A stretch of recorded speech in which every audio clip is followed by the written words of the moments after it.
तो अब ये जानना चाहेंगे कि जो अगर काला मोतिया है किसी के, या काला मोतिया होने का शक है, या कोई ऐसी सिचुएशन में है जिसको काला मोतिया होने के रिस्क ज़्यादा है, तो उनको क्या करना चाहिए।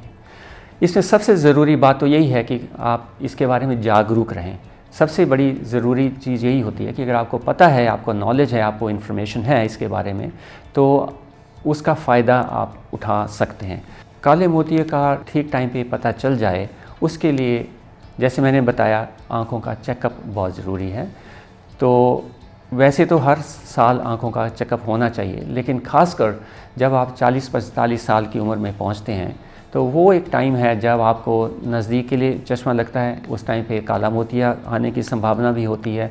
उसी टाइम पे सफ़ेद मोतिया भी डेवलप होना शुरू होता है, और उसी टाइम पे और भी आँखों की कुछ एक बीमारियाँ होती हैं जो पनपनी शुरू हो जाती हैं। इसलिए वो एक टाइम होता है जब आँखों के एक अच्छा चेकअप बहुत ज़रूरी है। अगर काला मोतिया है तो फिर उसका इलाज करना बहुत ज़रूरी है, और उसमें जो डॉक्टर की जो सलाह है उसका मानना बहुत ज़रूरी है।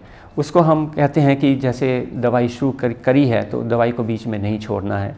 जैसे दवाई बताई गई है बिल्कुल उसी तरह से इस्तेमाल करना है।